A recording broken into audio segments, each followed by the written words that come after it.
नमस्कार, India voice पर स्वागत है आपका। मैं हूं आपके साथ प्रियंका मिश्रा। बुलेटिन की करेंगे शुरुआत। पहली खबर दिल्ली से आ रही है। आईजीआई एयरपोर्ट के टर्मिनल 1 पर बड़ा हादसा। हादसे में एक की मौत, अब तक 8 लोग घायल। नागरिक उड्डयन मंत्री पहुंचे आईजीआई एयरपोर्ट। नागरिक उड्डयन मंत्री राममोहन नायडू ने किया ऐलान, मृतकों के परिजनों को 20 लाख का मुआवजा। घायलों को 3-3 लाख रुपए मुआवजे का ऐलान। घायलों को 3-3 लाख रुपए मुआवजे का ऐलान। मृतकों के परिजन को 20 लाख का मुआवजा। हादसे में एक की मौत, 8 घायल। नागरिक उड्डयन मंत्री पहुंचे आईजीआई एयरपोर्ट। घटना का लिया जायजा।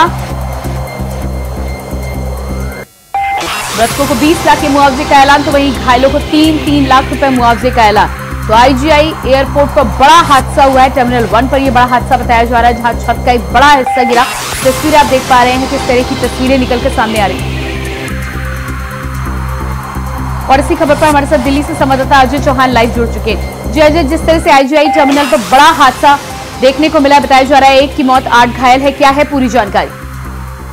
प्रियंका बता दें, लगातार जिस तरह से रात से मौसम में तब्दीली, तो लगातार कहीं न कहीं तेज बारिश के कारण कहीं हादसा हुआ है, क्योंकि एयरपोर्ट 1 पर जिस तरह से छत गिरी है, उसमें नीचे लोग थे बैठे हुए थे, उसमें कई लोग घायल हुए थे, एक की मौत हो गई। लेकिन लगातार कहीं न कहीं हादसा अचानक हुआ, क्योंकि एयरपोर्ट लगातार पूरी सुरक्षा में तैयार किया गया था, लेकिन अचानक से जो छत का टुकड़ा गिरा है, वो कहीं न कहीं लापरवाही की इसमें सामने आ रही है। देखना होगा, क्योंकि जांच का विषय और इसमें जांच बिठा देगा आखिरकार इतना बड़ा हादसा कैसे हो गया। जी बिल्कुल, तो इस पूरे मामले में जहां तक लापरवाही की बात निकल कर सामने आ रही है, एयरपोर्ट प्रशासन की तरफ से या जो कंपनी इसको मैनेज करती थी उसकी तरफ से क्या कुछ निकल कर सामने आ रहा है? देखिए, अभी प्रशासन से बात करें या उसके एयरपोर्ट से बात करें, कोई ऐसा सामने आया, लेकिन जांच का विषय अभी बोला गया है कि जांच के जिस कंपनी को टेंडर दिया गया था, जिसका एक कार्यक्रम और जो इसको बनाया था, उस पर यह एक्शन लिया जाएगा आखिरकार कहाँ पर टूटी है, क्योंकि एयरपोर्ट जैसी जगह पर इस तरह से बड़ा हादसा हो जाना कहीं न कहीं लापरवाही है। अभी देखना होगा इंजीनियर ने की लापरवाही देखी गई इसके अंदर, या फिर जो वहाँ पे कंट्रैक्टर जो लोग थे वो काम करते हैं उसमें, क्योंकि छत डालने की मजबूती होती है, उसमें पूरी आकृति डाली होती है, उसमें कई ऐसे तत्व डाले जाते हैं ताकि कोई भी बड़ा हादसा और लंबे समय के लिए इसको सीमा रखी जाती है। लेकिन अचानक से जिस रात मौसम दिल्ली के अंदर बदला गया, उसके बाद ये हादसा हुआ, तो ये अपने आप में संजय को देखना भी होगा कि आखिरकार इसमें कौन दोषी होंगे और ये जांच कब तक पूरी होती है। जी बिल्कुल, नागरिक उड्डयन मंत्री वहां पर पहुंच चुके हैं। मृतकों के परिजनों को 20 लाख के मुआवजे का ऐलान किया गया, घायलों को 3-3 लाख रुपए। लेकिन एयरपोर्ट की अगर बात की जाए तो एयरपोर्ट मेंटेनेंस के लिए जो कंपनी जिम्मेदार थी, क्या उसमें लापरवाही देखने को मिली है? क्या मेंटेनेंस का जिम्मा जिस कंपनी को था उसकी तरफ से पूरी तरह से इस हिस्से को नजरअंदाज किया गया था, या फिर क्या कुछ स्थिति रही, उसको लेकर क्या कोई जानकारी अभी तक मिल पा रही है? देखिए, अगर बात करें, उन्होंने साफ-साफ कहा, उड्डयन मंत्री ने साफ-साफ कहा कि जो भी इसका दोषी होगा उसको सजा दी जाएगी, लेकिन जो घायल उनको मुआवजे की बात कही गई है, वहीं जो मृत्यु उनको पैसे की बात कही। लेकिन लापरवाही किसके कारण हो, ये सबसे बड़ा सवाल है। आखिरकार ऐसी जगह और जिस जगह पर लोग जाते हैं, जहाँ पर हमेशा वीआईपी और हमेशा लोग बैठे जाते हैं। जी अजय, इसके अलावा मेंटेनेंस की अगर बात करें तो समय समय पर जाहिर सी बात है कि मेंटेनेंस होता है और उसको लेकर ओके रिपोर्ट भी जाती होगी। इस पूरे मामले में क्या जानकारी मिली है कि कब आखिरी बार यहाँ पर चेकिंग हुई थी, कब मेंटेनेंस हुआ था, या कब से नहीं किया गया मेंटेनेंस?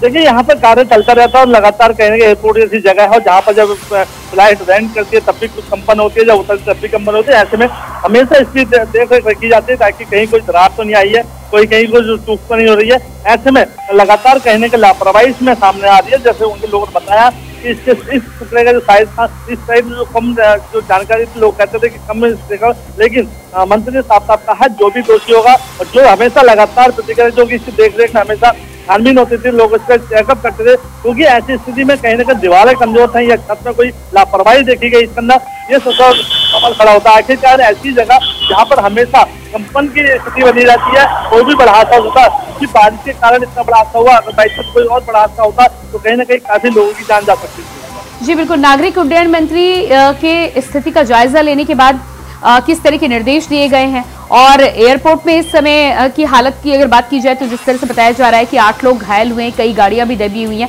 फिलहाल की स्थिति की बात करें तो क्या स्थिति है? लोगों को सुरक्षित अस्पताल पहुंचाया जा चुका है? देखिए, जो घायल है उनको अस्पताल पहुंचा देगा, लेकिन बता दें उस पूरे एरिया को सील कर दिया गया है, पुलिस से बैरिकेड कर दिया, पुलिस प्रशासन लगा दी गई है ताकि कोई भी और व्यक्ति ना आए, और ऊपर का जो उसका उसको पूरा बैरिकेड कर दिया ताकि और भी कोई अच्छी साइड है, लेकिन जो गाड़ियां हैं उनका भी निकालने का काम भी शुरू हो चुका है, क्योंकि जो हो सकता है कि उसमें कुछ ज्यादा नुकसान हुआ हो। तो ऐसे में देखना ये होगा बड़ी तसल्ली के सुपुर्द के साथ वो हटाया जाए, क्योंकि जितना हिस्सा गिरा उसके बाद हो सकता है उसमें दरार भी हो रही हो, उसको भी संज्ञान लिया जा रहा है कि आखिरकार इस दीवार को छत गिरी उसका कितना और हिस्सा डैमेज हो रखा है, उसके हिसाब से उसकी तैयारी की जाए। लेकिन जांच का विषय आखिरकार इसमें दोषी कौन है, क्योंकि हमेशा देख रेख में एयरपोर्ट रहता है और वहाँ पूरी जांच की जाती है, पूरी व्यवस्था रखी जाती है, लेकिन उसके बावजूद इस तरह हादसा हुआ। कहीं ना कहीं ये देख रखा जो कॉन्ट्रैक्टर था उस पर ये गाज गिरने वाली है, क्योंकि उसको भी बुला लिया गया कि आखिरकार आपकी जो लापरवाही थी, जो पेंटर थी वो क्यों नहीं इससे हुआ। और ऐसे बरसात के समय ऐसे कारण से दिल्ली में जब बारिश हुई तो हादसा हुआ जिसमें 8 लोग घायल हैं और एक की मौत हो चुकी है इसमें। जी बिल्कुल, तो इस पूरे मामले में मुआवजे के ऐलान के साथ ही साथ एक व्यक्ति की मौत फिलहाल बताई जा रही है। जो तमाम घायल है उनका क्या कुछ कहना है, क्या उनकी तरफ से भी कोई शिकायत इस पूरे मामले में की जाएगी? देखिए अभी ऐसा कोई बयान सामने नहीं आया। घायलों को तुरंत सुबह उनको अस्पताल ले गए थे, उसके बाद अभी जो कुछ प्रक्रिया होगी अब अस्पताल जाएंगे मिलने के लिए उड़ान मंत्री। अब उसके बाद ही सामने आ गया आखिरकार ये हादसा हुआ कैसे। वो व्यक्ति वहाँ पे तो अचानक से क्या कंपन हुआ था या किसी कारण से कहीं लीकेज थी या कोई मामला था, यह भी संज्ञान हो, लेकिन इसकी जांच और जांच का विषय है और जांच चल रही है इसमें। जी, इसके साथ ही साथ जिस व्यक्ति की मौत हुई है उसको लेकर नागरिक उड्डयन मंत्री की तरफ से 20 लाख के मुआवजे का ऐलान किया गया है, पर परिजनों की तरफ से क्या कुछ प्रतिक्रिया निकल के सामने आ रही है? देखिए अभी प्रतिक्रिया का जो बात करें उनको कहना है कि आखिर जो लापरवाही है इस तरह से हादसा होते हैं, लेकिन पूरा मामला सामने नहीं आया है। उन्होंने साफ साफ कहा कि जांच का विषय जांच होगी, जो भी दोषी होगा उसको सजा जरूर मिलेगी। जी बिल्कुल, अजय इस तमाम जानकारी के लिए बहुत बहुत शुक्रिया आपका। तो ये थे हमारे साथ संवाददाता अजय चौहान दिल्ली से जुड़े थे, साफ तौर पर जानकारी दे रहे थे। नागरिक उड्डयन मंत्री ने स्थिति पर पहुंचकर घटना का जायजा लिया है और साथ ही साथ दिशा निर्देश भी दिए गए। इस पूरे मामले में जांच के बाद ही जानकारी निकलकर सामने आएगी कि आखिर कौन इस पूरे मामले में दोषी था, क्या वजह थी जो इतनी बड़ी लापरवाही यहां पर बरती गई है, जिसकी वजह से बड़ी घटना IGI एयरपोर्ट पर देखने को मिली है। और इसके बाद बात करेंगे अगली खबर को लेकर। लखनऊ से अगली खबर निकलकर सामने आ रही है। यूपी बीजेपी कोर कमेटी की बैठक आज, सीएम योगी की अध्यक्षता में होगी बैठक। केशव प्रसाद मौर्य, ब्रजेश पाठक भी बैठक में रहेंगे शामिल। भूपेंद्र चौधरी भी सीएम आवास पर रहेंगे मौजूद। MLC की एक सीट को लेकर होगी चर्चा। तो यूपी बीजेपी की कोर कमेटी की बैठक आज, डिप्टी सीएम केशव प्रसाद मौर्य और ब्रजेश पाठक भी बैठक में रहेंगे मौजूद। भूपेंद्र चौधरी भी सीएम आवास पर बैठक में होंगे शामिल। MLC की एक सीट को लेकर होनी है चर्चा।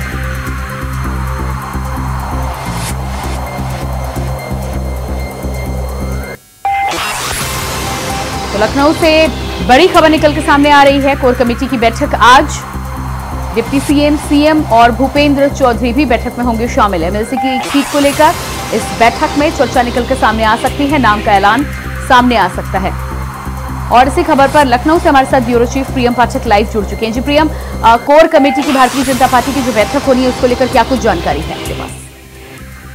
प्रियंका, देखिए आज बीजेपी कोर कमेटी की एक बैठक होनी है और इस बैठक में मुख्यमंत्री योगी आदित्यनाथ इस बैठक की अध्यक्षता करेंगे। उनके साथ में दोनों डिप्टी सीएम ब्रजेश पाठक, केशव प्रसाद मौर्य, इसके अलावा प्रदेश अध्यक्ष भूपेंद्र चौधरी और प्रदेश संगठन महामंत्री धर्मपाल सिंह जो है वो मौजूद रहेंगे। और उसमें माना जा रहा है कि जिस तरीके से लोकसभा चुनाव के जो नतीजे हैं उससे सबब लेते हुए आगे कैसे रणनीति बनानी है, क्या कुछ पार्टी की रणनीति रहेगी, किन मुद्दों के आधार पर जनता के बीच में जाना, इसको लेकर चर्चा हो सकती है। और सरकार और संगठन दोनों मिलकर कैसे काम करें, इस पर भी बैठक में माना जा रहा है चर्चा होगी।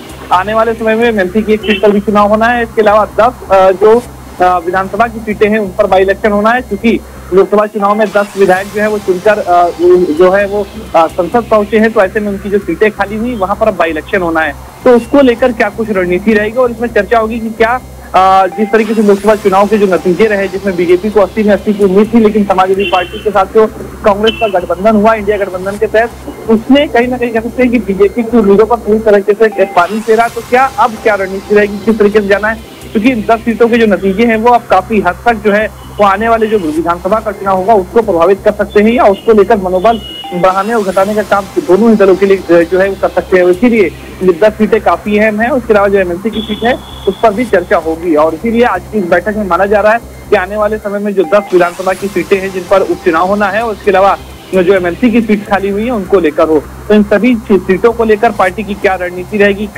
कौन से मुद्दे रहेंगे, समीकरणों को देखा जाएगा कि कौन कौन से समीकरणों को साधा जाए, किस तरीके से पार्टी जो गलतियां लोकसभा चुनाव में पार्टी ने जो गलती करी वो गलतियां ना हो और इसका साफ तौर पर कहीं ना कहीं जो नतीजे आए उसमें खामियाजा ना भुगतना पड़े। तो इन सभी चीजों को लेकर आज ये जो बैठक है उसमें चर्चा की जाएगी। मुख्यमंत्री आवास पर शाम को ये बैठक होनी है और इसलिए आज की ये बैठक कई मायनों में अहम मानी जा रही है। जी बिल्कुल प्रियम, तो बेहद अहम बैठक होने वाली। लोकसभा चुनाव के बाद भारतीय जनता पार्टी का जो प्रदर्शन रहा है लोकसभा चुनाव को लेकर, जाहिर सी बात है रणनीति को लेकर भी कहीं ना कहीं बदलाव की चर्चा हो सकती है। क्या लगता है आपको कि इस बैठक के बाद में भारतीय जनता पार्टी की लोकसभा को लेकर अभी तक जो रणनीति रही है उसमें बदलाव देखने को मिल सकता है, क्या फेरबदल देखने को मिल सकता है? बिल्कुल, देखिए साफ तौर पर जो लोकसभा चुनाव हुआ है उससे सबब लेते हुए अब जो रणनीति है उसको नए तरीके से तैयार करना है और जो गलतियां रही हैं लोकसभा चुनाव में उनको ना दोहराया जाए। तो इस बात का जरूर विशेष तौर पर जो है इस बैठक में जो ख्याल रखा जाएगा और चर्चा भी इसको लेकर ही होगी कि कैसे उन गलतियों को दुरुस्त किया जाए और इस बार बाई इलेक्शन जो है वो बेहतर तरीके से चुनाव जो है वो लड़ा जाए, जीता जाए। क्योंकि अगर यहाँ पर सीटें ज्यादा लूज करती है तो वो कहीं ना कहीं बीजेपी के लिए एक बड़ा डेंट होगा और वो उस डेंट का असर साफ तौर पर 2027 में जब विधानसभा का चुनाव होगा तो उसमें भी देखने को मिलेगा। और इसीलिए ये केवल नंबर आप 10 सीटें नहीं है बल्कि कहीं ना कहीं प्रतिष्ठा का सवाल है दोनों ही पार्टियों के लिए, आपके लिए। हालांकि समाजवादी पार्टी भी चाहेगी कि इन सीटों पर जीत के ज्यादा से ज्यादा सीटें जीत कर जो जीत का सिलसिला है उसको बरकरार रखा जाए। बीजेपी का एक तरफ लक्ष्य होगा कि जिस तरीके से लोकसभा चुनाव में जो गलतियां हुई हैं उसको दुरुस्त किया जाए और इस चुनाव में बेहतर प्रदर्शन किया जाए ताकि ये बताया जा सके कि अभी भी बीजेपी का जो वोटर रहा है, बीजेपी की जो रणनीति रही है, बीजेपी की जो राजनीति रही है वो अभी भी बरकरार है और कहीं ना कहीं उसका साफ तौर पर 2027 में जो है असर जो है वो देखने को मिलेगा। और ये कहीं ना कहीं इसीलिए साफ तौर पर ये जो सारी सीटें हैं काफी अहम हो जाती हैं। देखना होगा कि किस तरीके से पूरा ये चुनाव रहने वाला है। बीजेपी क्या कुछ रणनीति इसमें अपनाती है, समाजवादी पार्टी इंडिया गठबंधन के साथ में आते हैं, क्योंकि ये भी एक दिलचस्प बात होगी क्या इंडिया गठबंधन के तहत ये चुनाव जो है वो उपस्थित लड़ेगा या फिर समाजवादी पार्टी अलग लड़ेगी, कांग्रेस अलग लड़ेगी। क्योंकि अगर इन 10 सीटों पर माना जा रहा है इंडिया गठबंधन के साथ में ही दोनों ही दल जो है वो चुनाव लड़ते हैं तो ये 27 में भी बरकरार रह सकता है। तो कह सकते हैं 27 से पहले एक प्रयोग के तौर पर इंडिया गठबंधन के लिए भी ये विधानसभा के चुनाव रहने वाले हैं। जी बिल्कुल, तो जिस तरह से फिलहाल सीटों की बात की जाए तो 5 सीटें भारतीय जनता पार्टी के पास है, 5 सीटें समाजवादी पार्टी के पास है। हालांकि लोकसभा चुनाव को देखते हुए कई जगह से ये भी जानकारी निकलकर सामने आ रही कि कुछ सीटों पर समाजवादी पार्टी को अब बढ़त देखने को मिल सकती है। तो ऐसे में जिस तरह से इंडिया गठबंधन को लेकर आपने बात कही है, क्या समाजवादी पार्टी इंडिया गठबंधन में अपने घटक दल के लिए सीटें शेयर करने पर विचार कर सकती है? बिल्कुल, देखिए यही सबसे दिलचस्प बात है और कहीं ना कहीं सबकी निगाहें भी इस पर है कि क्या अब जिस तरीके से लोकसभा चुनाव में समाजवादी पार्टी और कांग्रेस ने जो है साथ मिलकर चुनाव लड़ा है तो क्या इस बार जो अब विधानसभा की जो चुनाव होने जा रहा है 10 सीटों पर उनके साथ में लड़ेंगे। और कहीं ना कहीं एक प्रयोग के तौर पर प्रियंका देखिए ये रहेगा अगर इन सीटों पर दोनों ही दल अपनी सामंजस्य के साथ में चुनाव लड़ते हैं, क्या कांग्रेस जिस तरीके से जो जानकारी 3 से 4 सीटों की मांग कर रही है क्या समाजवादी पार्टी उनको देती है, और अगर देती है और उसके नतीजे बेहतर आते हैं तो वो कहीं ना कहीं कह सकते हैं फिर ये इंडिया गठबंधन जो है वो 2027 के विधानसभा चुनाव में भी हमको देखने को मिल सकता है। लेकिन अगर यहाँ पर सीट शेयरिंग का फार्मूला सेट नहीं बैठता है, यहाँ पर आपसी अंतर कलह जो है वो देखने को मिलती है तो साफ तौर पर 2027 में भी माना जा सकता है इंडिया गठबंधन टूट सकता है। लेकिन फिलहाल अभी ये कहते हैं प्रयोग के तौर पर है और इसीलिए एक तरफ जहाँ बीजेपी के लिए प्रतिष्ठा का सवाल है कि वो वापस जिस तरीके से उसने 2024 का जो लोकसभा अभी चुनाव संपन्न हुआ उसमें अपनी प्रतिष्ठा खोई है, अपना सम्मान खोया, क्या उसको वापस पा पाती है या नहीं, या फिर सपा तो लंबे समय से अगर आप देखें तो उसका प्रदर्शन उत्तर प्रदेश में बेहतर नहीं रहा है 2012 के बाद से, तो वो क्या अब उसको वापस बरकरार रख पाते हैं या नहीं। तो दोनों के लिए ही प्रतिष्ठा का सवाल है, देखना होगा ये दोनों ही महत्वपूर्ण दल है क्या कुछ रणनीति लेकर इस बाई इलेक्शन में जाते हैं। जी बिल्कुल, तो एक तरफ तो बीजेपी कोर कमेटी की बैठक हो रही है, दूसरी तरफ 10 सीटों को लेकर दिलचस्प समीकरण उत्तर प्रदेश में बनता हुआ नजर आ रहा है। समाजवादी पार्टी की तरफ से अगर देखा जाए तो समाजवादी पार्टी की तरफ से तेज प्रताप यादव, अवधेश प्रसाद के बेटे और समाजवादी पार्टी के अन्य नेताओं के बेटे और बेटियों को टिकट को लेकर बात चल रही है। क्या ये माना जा सकता है कि समाजवादी पार्टी अब आत्मविश्वास में है और यही वजह है कि पार्टी दूसरी लाइन के नेता यानी कि नेताओं के बेटे और बेटियों को टिकट देने से एक बार फिर से गुरेज नहीं करेगी?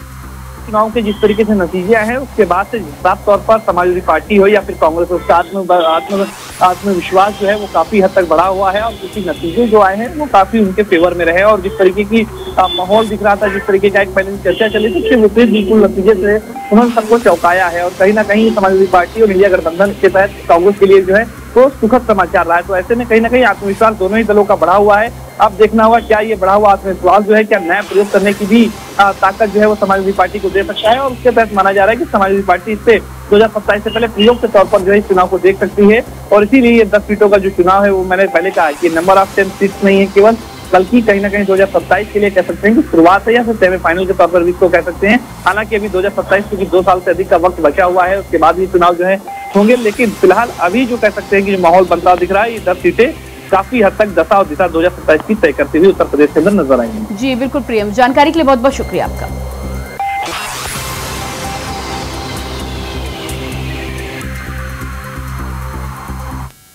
बुलेटिन में फिलहाल रुकते हैं एक छोटे से ब्रेक के लिए, फौरन वापस लौटते हैं। ब्रेक के बाद बात करेंगे अगली खबरों को लेकर। राज्यसभा सांसद रामगोपाल यादव का वीडियो वायरल। गोदी में अखिलेश के चाचा, स्टाफ ने रामगोपाल को टांग कर कार तक पहुंचाया। बारिश का पानी घर के बाहर भरा, हैरान करने वाला वायरल वीडियो। तो राज्यसभा सांसद रामगोपाल यादव का वीडियो हुआ वायरल। बारिश का पानी घर के बाहर तक भरा, हैरान करने वाला वीडियो आया सामने। तस्वीरें आप देख पा रहे हैं किस तरह से बारिश के पानी में रामगोपाल यादव को गोद में बिठाकर स्टाफ ने गाड़ी तक पहुंचाया है। स्टाफ ने रामगोपाल को टांग कर कार तक पहुंचाया। बारिश का पानी घर के बाहर भरा, हैरान करने वाला वीडियो सामने आ रहा है। और उत्तर प्रदेश में ये वीडियो कहीं ना कहीं वायरल हो रहा है। दिग्गज नेताओं के घरों के आसपास जब इस तरह से पानी भरा हुआ नजर आएगा तो पूरे राज्य में क्या कुछ स्थिति होगी, इसका अंदाजा इस बात से लगाया जा सकता है। ये वीडियो जहां एक तरफ रामगोपाल यादव का वायरल हो रहा है, तो वहीं ये वीडियो हैरान करने वाला वीडियो है कि किस तरह से पानी से बचने के लिए नेताजी को टांग कर कार तक पहुंचाया जा रहा है। स्टाफ ने रामगोपाल यादव को टांग कर कार तक पहुंचाया। और इसी खबर पर हमारे साथ दिल्ली से संवाददाता आदित्य सिंह फोन लाइन पर जुड़ चुके हैं। जो आदित्य, रामगोपाल यादव का ये जो वीडियो निकलकर सामने आया है, एक तरफ तो ये हैरान करने वाला वीडियो है और दूसरी तरफ कहीं ना कहीं उत्तर प्रदेश की स्थितियों पर भी नजर साफ और रोशनी डालता हुआ नजर आ रहा है कि किस तरह से सड़कों पर पानी भरा हुआ है और दिग्गज भी इससे अछूते नहीं है। जी प्रियंका, आपको बता दूं कि ये घटना दिल्ली की है, जहां पर सारे सांसद और मंत्रियों के आवास होते हैं। तो वहां पर सपा नेता रामगोपाल यादव जब निकले तो वहां पर आलम ये था कि आपको पता ही होगा कि बीते 24 घंटे में दिल्ली एनसीआर में लगातार काफी बारिश हुई है और अलग अलग जगह पे जल जमाव की स्थिति पैदा हुई है। तो ऐसे में तो जो जहां पे सांसद और मंत्रियों का आवास होता है तो वहां पर भी जल जमाव की स्थिति देखने को मिली। और वहां पर जब रामगोपाल यादव निकले तो बाहर जल जमाव की ऐसी स्थिति थी, उनके आवास पर भी पानी जमा हो गया था। तो ऐसे में उनके कपड़े गंदे ना हो, जैसा कि आपने देखा होगा तस्वीरों में कि उनके स्टाफ जो है उन्हें अपने गोद में बैठा के गाड़ी में ले जा रहे हैं। तो स्थिति अब ऐसी बन गई कि वहां पर पानी था तो उनके कपड़े गंदे ना हो, इस कारण जो है नेताजी को उनके स्टाफ के द्वारा गाड़ी में बिठाया गया। अब प्रियंका, सोचने वाली बात ये है कि जब ऐसे वरिष्ठ नेताओं की स्थिति ऐसी है, वो ऐसी पीड़ा झेल रहे हैं, तो फिर आम आदमी की क्या स्थिति रही होगी, ये एक सोचने वाली बात है यहाँ पर प्रियंका। जी बिल्कुल आदित्य, तो दिल्ली की तस्वीर जब निकलकर सामने आई है और नेताजी का इस तरह का वीडियो सामने आया है, जाहिर सी बात है कि मॉनसून से पहले तमाम तरह की तैयारियों के दम भरे जाते हैं, दावे किए जाते हैं, लेकिन जैसे ही पहली बारिश दिल्ली एनसीआर में सामने आई है, वैसे ही सारे दावों की पोल खोलकर यहां पर रख दी गई है और ये तस्वीर निकलकर सामने आ रही है। ऐसे में बार बार मानसून को लेकर तैयारियों की जो बात की जाती है, वो तमाम तैयारियां धरी की धरी रह जाती हैं और तस्वीरें इस तरह की निकलकर सामने आती हैं। जी प्रियंका, आपको बता दें कि लगातार लोगों के मन में भी ये सवाल उठ रहा है कि क्या दिल्ली एनसीआर इस बारिश के लिए तैयार था, क्योंकि लगातार दावे किए जाते हैं कि मानसून के लिए हम तैयार हैं। जगह जगह पर अलग अलग जगहों पर जो है वो मानसून को लेकर तैयारी की जाती है, वर्षा को लेकर तैयारी की जाती है, नाले साफ कराए जाते हैं, तमाम तरह के कार्य किए जाते हैं। लेकिन यहाँ पर जब वाटर लॉगिंग से सारा दिल्ली एनसीआर इस वक्त जूझ रहा है, तो उस वक्त ऐसी स्थिति में आपको बताएं कि रामगोपाल जी ने इस पर बयान दिया। उन्होंने कहा कि इसमें हमारी गलती नहीं है, इसमें एनडीएमसी की गलती है, उनकी ये जिम्मेदारी है कि वाटर लॉगिंग ना हो। और साथ ही उन्होंने ये भी कहा कि हमारे जो स्टाफ हैं उन्हें पता है कि वाटर लॉगिंग कहाँ होती है, कहाँ से ले जाना है, तो इसीलिए मैंने उनका सहयोग दिया। यहाँ पर आप सीधे तौर पर देख सकते हैं कि नेताजी ने जो है एनडीएमसी के ऊपर जो है सारी गलतियां थोप दी और अपना पल्ला झाड़ दिया। लेकिन तस्वीरों में जो देखा कि वो अच्छे साफ सुथरे कपड़े पहनकर जब निकले बाहर, तो वो खुद खुद जो है गाड़ी तक नहीं जा सकते थे, ऐसी स्थिति थी, क्योंकि उनके कपड़े जो है खराब हो जाते। फिर भी इस पर उन्होंने प्रतिक्रिया क्या की कि ये सारी गलती एनडीएमसी की है। यहाँ पर प्रियंका उन्होंने अपनी तरफ से कुछ नहीं कहा, उन्होंने सारी गलती एनडीएमसी के ऊपर डाल दी और कहा कि जो है एनडीएमसी चाहता तो ऐसी स्थिति यहाँ पर होती नहीं। अब साथ ही उन्होंने कहा कि पंप से जो है ये सारा पानी आवाज से निकलवाना पड़ेगा। और आपने तस्वीरों में देखा होगा कि जब ऐसे वरिष्ठ नेताओं की ही स्थिति ऐसी है, जब उन्हें 4 लोगों का सहयोग लेना पड़ रहा है, तो सोचिए प्रियंका, ये जाहिर सी बात है, सोचने वाली बात है कि आम लोगों की क्या गत पुर रही होगी ऐसे समय पे, आम लोगों की क्या स्थिति होगी जब पूरा दिल्ली एनसीआर जो है वाटर लॉगिंग से जूझ रहा है। तो इस मामले पर भी जो है आप साफ तौर पर ये देख सकते हैं कि जब उन्होंने अपना पल्ला झाड़ लिया, तो यहाँ देख सकते हैं कि जो जनता है, जनता की समस्या को हल करने की पहल करने के बजाय यहाँ पर जो नेता हैं वो एक दूसरे के ऊपर बिल्कुल आदित्य, तो देखना होगा कि यहाँ पर ये वीडियो वायरल होने के बाद में एनडीएमसी और दिल्ली नगर निगम की तरफ से क्या कुछ जनता के लिए किया जाता है आने वाले समय में। फिलहाल इस तमाम जानकारी के लिए आपका बहुत बहुत शुक्रिया। और उसके बाद बात करेंगे दिल्ली से अगली खबर निकलकर सामने आ रही है। नेता विपक्ष राहुल गांधी का बयान, नीट अभ्यर्थी घबराए हुए हैं। राहुल का यह बयान निकलकर सामने आया, नीट अभ्यर्थी घबराए हुए हैं। नीट मामले में संसद में चर्चा जरूरी, छात्र हमारे देश का भविष्य, नेता विपक्ष राहुल गांधी ने की मांग। तो राहुल गांधी ने नीट पेपर लीक मामले में चर्चा को संसद में जरूरी करार दिया है। उनका कहना है कि छात्र हमारे देश के भविष्य है। नेता विपक्ष राहुल गांधी की मांग कि संसद में पेपर लीक पर हो चर्चा।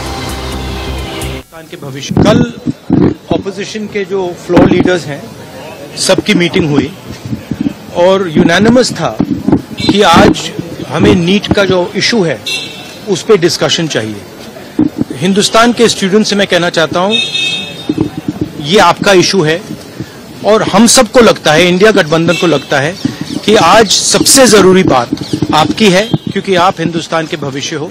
तो हमें लगा कि यहाँ पे पार्लियामेंट हाउस में नीट पे डिस्कशन हो और उसके बाद प्रेसिडेंट्स एड्रेस हो पाए। और मैं रिक्वेस्ट करता हूँ प्रधानमंत्री जी को कि ये युवाओं की इशू है और अच्छी तरह प्यार से डिस्कशन होना चाहिए, रिस्पेक्टफुली डिस्कशन होना चाहिए। हम रिस्पेक्टफुली करेंगे, आप भी डिस्कशन में ज्वाइन कीजिए, आप भी भाग लीजिए और रिस्पेक्टफुली, क्योंकि ये युवाओं का मामला है। तो हम चाहते हैं युवाओं को मैसेज मिले, घबराए हुए हैं, उनको ये नहीं मालूम कि क्या होने वाला है नीट में, तो पार्लियामेंट से मैसेज जाना चाहिए, उनको भरोसा मिलना चाहिए कि हिंदुस्तान की सरकार और हिंदुस्तान का ऑपोजिशन एक साथ मिलकर स्टूडेंट्स की बात कर रहा है। तो ये आपको बताना चाहता हूं। और इसी के साथ फिलहाल इस बुलेटिन में इतनी ही। खबरों का सिलसिला जारी रहेगा। नमस्कार।